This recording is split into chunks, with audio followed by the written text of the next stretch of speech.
जय माँ संतोषी। हमारे धार्मिक ग्रंथों में शुक्रवार का दिन संतोषी माता की पूजा के लिए निर्धारित है। अत्यंत ही सरल, आसानी से प्रसन्न होने वाली संतोषी माता का व्रत हर तरह से गृहस्थी को धन धान्य, पुत्र, अन्न वस्त्र से परिपूर्ण रखता है और माँ अपने भक्त को हर कष्ट से बचाती है। शुक्रवार व्रत कथा सुख, शांति, पैसा, सुहाग सब कुछ देती है संतोषी माता। बहुत समय पहले की बात है। एक बुढ़िया के 7 पुत्र थे। उनमें से 6 कमाते थे और एक निकम्मा था। बुढ़िया अपने 6 बेटों को प्रेम से खाना खिलाती और 7वें बेटे को बाद में उनकी थाली से बची हुई जूठन दिया करती थी। 7वें बेटे की पत्नी इस बात से बड़ी दुखी थी क्योंकि वह बहुत भोला था और ऐसे बातों पर ध्यान नहीं देता था। एक दिन बहू ने जूठा खिलाने की बात अपने पति से कही। पति के सिरदर्द का बहाना कर रसोई में लेटकर स्वयं सच्चाई देख ली। उसने उसी क्षण दूसरे राज्य जाने का निश्चय किया। जब वह जाने लगा तो पत्नी ने उसकी निशानी मांगी। पत्नी को अंगूठी देकर वह चला गया। दूसरे राज्य पहुंचते ही उसे एक सेठ की दुकान पर काम मिल गया और जल्दी ही उसने मेहनत से अपनी जगह बना ली। इधर बेटे के घर से चले जाने के बाद सास ससुर बहू पर अत्याचार करने लगे। घर का सारा काम करवा के उसे लकड़ियां लाने जंगल भेज देते और आने पर भूसे की रोटी और नारियल के खोल में पानी रख देते। इस तरह अपार कष्ट में बहू के दिन कट रहे थे। एक दिन लकड़ियां लाते समय रास्ते में उसने कुछ महिलाओं को संतोषी माता की पूजा करते देखा और पूजा विधि पूछी। उनसे सुने अनुसार बहू ने भी कुछ लकड़ियां बेच दी और 1.25 रुपये का गुड़ चना लेकर संतोषी माता के मंदिर में जाकर संकल्प लिया। बहू ने मंदिर जाकर माता से फरियाद की कि उसके पति को वापस ला दे, उसको वरदान दे। माता संतोषी ने स्वप्न में बेटे को दर्शन दिए और बहू का दुखड़ा सुनाया। इसके साथ ही उसके काम को पूरा कर घर जाने का संकल्प कराया। माता के आशीर्वाद से दूसरे दिन ही बेटे का सब लेन देन का काम निपट गया और वह कपड़ा गहना लेकर घर चल पड़ा।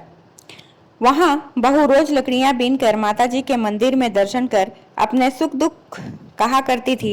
एक दिन माता ने उसे ज्ञान दिया कि अब तेरा पति लौटने वाला है, तू नदी किनारे थोड़ी लकड़ियां रख दे और देर से घर जाकर आंगन से ही आवाज लगाना कि सासू माँ लकड़ियां ले लो और भूसे की रोटी दे दो, नारियल के खोल में पानी दे दो। बहू ने ऐसा ही किया। उसने नदी किनारे जो लकड़ियां रखी उसे देख बेटे को भूख लगी और वह रोटी बना खाकर घर चला। घर पर माँ द्वारा भोजन का पूछने पर उसने मना कर दिया और अपनी पत्नी के बारे में पूछा।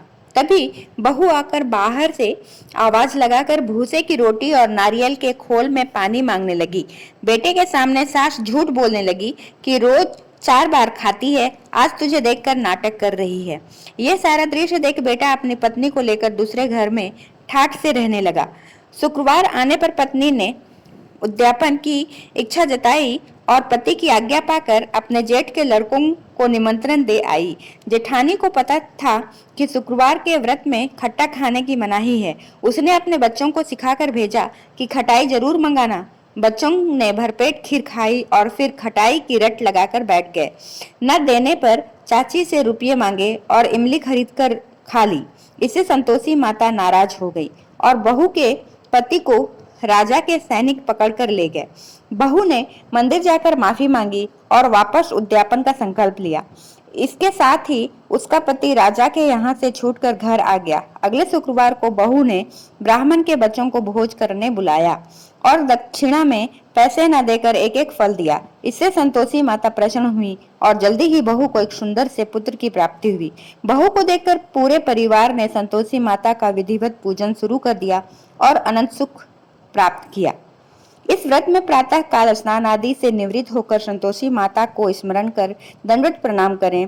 पूजा करते समय जल से भरा कलश रखकर उसके ऊपर गुड़ और चने से भरा कटोरा रखें। कथा कहने और सुनने वाले अपने हाथ में गुड़ चना अवश्य रखें और मन ही मन संतोषी माता की जय बोलते हुए पूजा करें।